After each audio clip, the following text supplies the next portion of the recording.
से पहले बावुजू हो। वो वुजू इशा का भी हो सकता है, अगर चल रहा है तो ठीक है, नहीं तो वुजू कर ले। वुजू करने में कितना वक्त लगेगा?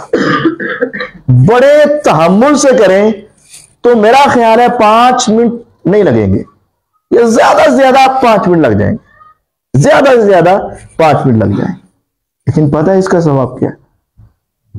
रसूलुल्लाह सल्लल्लाहु अलैहि वसल्लम की सही हदीस है, जब बंदा बावुजू होकर अपने बिस्तर पर आता है, आसमान से अल्लाह एक फरिश्ते को भेजते, वो फरिश्ता सारी रात इसके बिस्तर पर इसके साथ रहता है, और पूरी रात जैसे ही ये अपनी करवट चेंज करता है, फरिश्ता 2 दुआएं करता है, अल्लाहुम्मा अग़फिर लहू, अल्लाहुम्मा रहमहू, अल्लाहुम्मा अग़फिर लहू, अल्लाहुम्मा रहमहू। इसने वुजू किया, सो गया, थकावट जिस्म की उतरी, सुकून जिस्म को मिला, इत्मीनान जिस्म को मिला।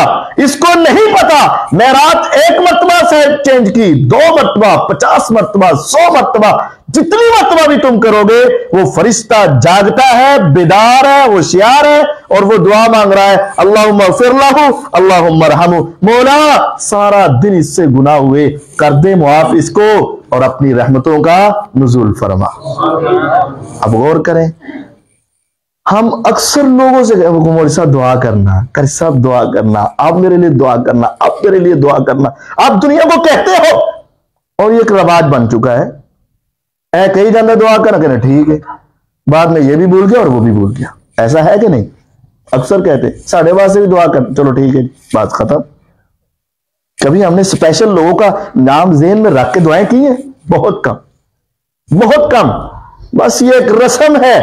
अगर आप चाहते हैं फरिश्ते तुम्हारे लिए दुआ करें, सारी रात दुआ करें और अजीम शान दुआ करें, आज तुम्हारे लिए तुम्हारा भाई, तुम्हारा दोस्त, तुम्हारे रिश्तेदार, कारी साहब, वलीउल्लाह कितनी मरतबा दुआ करेंगे, याद भी रह जाए, 1 मरतबा कर देंगे, 2 मरतबा कर देंगे, 3 मरतबा कर देंगे, नहीं इससे आगे नहीं। लेकिन अगर तुम बावुजू होकर सो जाओ, सारी रात फरिश्ता तुम्हारे लिए दुआ फरमाएगा। और अब गौर करें, जिस रब ने भेजा है कि जाके मुझसे दुआ मांग, जो अल्लाह खुद भेज रहे हैं, क्या वो उसकी दुआ कबूल नहीं करेंगे? अगर कबूल ही नहीं करनी तो भेजा क्यों है? भेजा इसलिए है कि तू दुआ करता जा, मैं कबूल फरमाता जाता हूं। अगर कबूल ही ना करनी हो तो भेजे ही ना मेरा रब। और दुआएं कितनी अजीम शान है, अल्लाहुम्मा अग़फिर लहू, अल्लाहुम्मा रहमहू। ऐ अल्लाह इसको मुआफ कर दे। जब गुनाह हो गए मुआफ तो बाकी रह गई नेकियां, गुनाह हो गए मुआफ तो बाकी रह गई, तो नेकियों वाला बंदा किधर जाएगा? जन्नत में। अब जन्नत में जाने के लिए सिर्फ नेकियां काफी नहीं, उस वक्त तक कोई शख्स जन्नत में नहीं जा सकता जब तक अल्लाह की रहमत का उसके ऊपर नुज़ूल ना हो।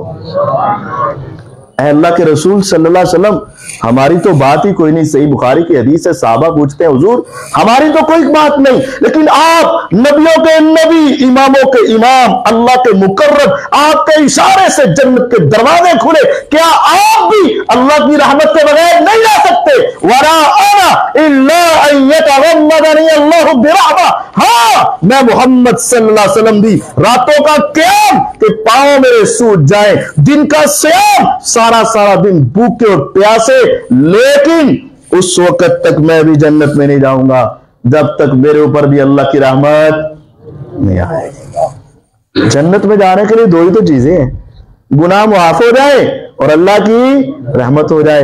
अब ये 2 चीजें तुम्हें कैसे मिलेंगी कि तुम बावुजू होकर सो जाओ? कितना आसान तरीका है। गोया कि जन्नत कमा ली तुमने, वक्त पर सोवो, बावुजू होकर सो जाओ। अब अपने बिस्तर पर आप आ गए, वुजू करके बावुजू होकर बिस्तर पर आ गए। अब बिस्तर पर आप बैठे हैं तो हमारी उस वक्त तक हमें नींद नहीं आती। मैं सच्ची बात कर रहा हूं, उस वक्त तक नींद नहीं आती जितनी देर तक मोबाइल ना चला लें। पहले होता था सारा खानदान मिलकर टीवी देखता था, अब सारे वखरा वखरा टीवी देखते हैं। अबू बकरा, अम्मी बकरी, बहनें बकरी, भाई बकरे, औलाद अलहदा और वालिदैन अलहदा, सब लगे हुए। आप घर में देख ले, साथ वाले कमरे में पड़े हुए बाप की कैफियत का पता नहीं और उसको पूरी दुनिया की कैफियत का पता है क्या हो रहा है उधर। नहीं, खुदा रहा थोड़ी सी इसकी जान छोड़ दो, बल्कि ज्यादा छोड़ दो।